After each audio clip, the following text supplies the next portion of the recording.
Hello everyone, this is part 2 of the user interface tour in Automation Studio 4. We will open Automation Studio again. I will Automation Studio 4.12. Takes a couple of seconds to load.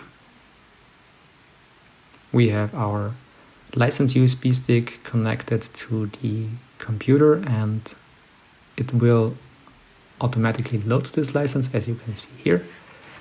It will hopefully also load the project that we have created in part 1 of this video. As we can see in the bottom left, it's opening this project called Tutorial 1. The last video we had an overview about the user interface and all these main areas and what they do and how you can use them. Now we will have a look at the toolbar on the top. So obviously you have, as in any other program, it's very similar to most other programs.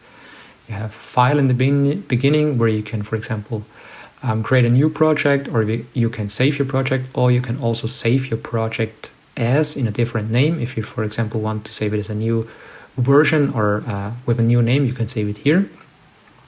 Then you have the added one, view. This is also kind of self-explanatory. In the Open tab, this is a little bit more interesting because, for example, here you can open on the bottom, you can open the logger. And this will open the logger for all the messages that the CPU sends back. For example, if there are any error message on the CPU itself, then you can see it here in the logger. We close it again. In the Open tab, you can also open the watch. The watch is also very helpful because in the watch you can add variables that you can then check during runtime of your project on the target. So for example, if you have a program on your CPU and it has some variables, then you can, for example, right click here, insert variables. There are no variables in this project, but you can insert variables and you can see their values during the runtime. It's very helpful for debugging and status purposes. In the Project tab, you have again the options here, the same ones as on the toolbar for building and transferring your project to your target. And you have also some quite important option to change the runtime versions. If I click this here, it will show you which runtime versions are used at the moment for your project. You can see here that the automation runtime for this automation target is this number. And in future, if you work with more components, for example with map components, you will see here also the map component and the version of this map component that is used for this project. And you can, if you have installed different map components, you can select them here. There's nothing to select because we don't have any map components yet. I will cancel this. You also have, of course, some settings for your project. And then you can, for example, make some settings, some general settings for your project and save them if you like. The next tab is the Debug tab. So this will only be active when you are connected to your target. So we have not connected our target yet. This will be part of the next video to connect it virtually or to a simulated target. Source control is also not interesting at the moment. Online is a very important tab because you can, for example, activate the simulation here and you have all the services for your target. So services means, for example, you can stop it, you can do a warm restart or you can do a cold restart. For example, if you have any problem with your project or with your target, so you don't know if it's running correctly or maybe it will have some errors that you want to reset with a restart, then you can trigger these restarts here. And you can also select whether you want to activate the forcing of variables. So if you want to override some variables. And then also settings for online is also very important. If you click on settings, you can see your connections. For example, we have one ARsim TCP IP connection already preset in this project with this IP address. This would be the IP address of the simulated target if we would activate simulation.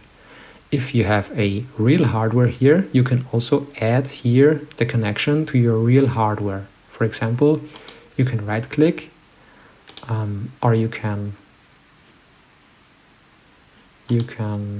right click. Yes, exactly. And then you can add a TCP IP connection, for example, and then you can, for example, enter the address. Let's enter something as an example. And then you can, if you have a real hardware connected to this IP address, you can highlight this connection and then you can click on this button to connect to it. There's no hardware, no real hardware connected. That's why the connection will not work and it is offline. We will disconnect again. We will use this later when we have a simulated target or a simulated CPU and when we have a real target to connect to. I will close the online settings again. We don't need to save it now. And in tools, you also have some helpful things. At the moment, this is not so helpful because we don't have any hardware connected yet. But if, for example, there would be a hardware connected, we can use the System Diagnostics Manager to open the System Diagnostics dialog for this hardware. We will do this in the next video when we connect to a virtual hardware. What we can do at the moment is we can click on upgrades. This is also very important. This is how you install upgrades to Automation Studio. It loads the installed versions.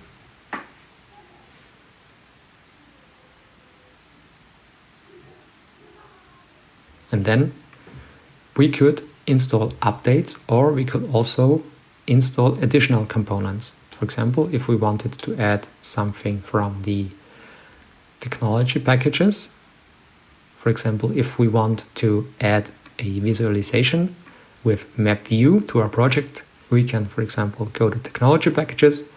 We see here already map vision is available. Here on the top you have the newest version. You can also change it to all versions. And now you can see, for example, there are many different available versions for map view, also the older ones, not only the new one. And if you wanted to install it, you can only check the box here and then download selected upgrades. We will do this in the future when we make a video about how to add a map view visualization to our project. We cancel the upgrade diagram dialog again. The last thing that's very helpful is the help tab. So we click on help and then we show the help explorer. It opens the integrated help explorer for automation system. And here, for example, we see all the available topics in the tree, and you can either search directly in the tree and have a look at what is available. For example, with map technology, you can click on map technology and then you can see already everything from the help explorer. You can click through it and then you can see what is available.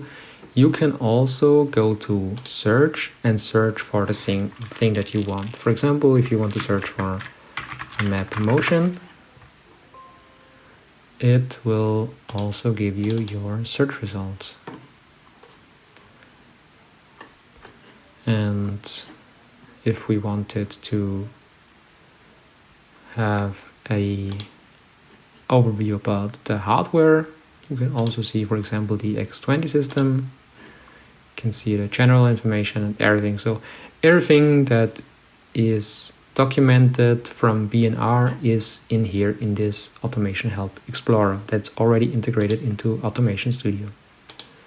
And this is basically the same as you will find on the homepage. If you go to the B&R Automation homepage and then you go to Help, you will find the online version, which is containing the same content as the Help Explorer in Automation itself.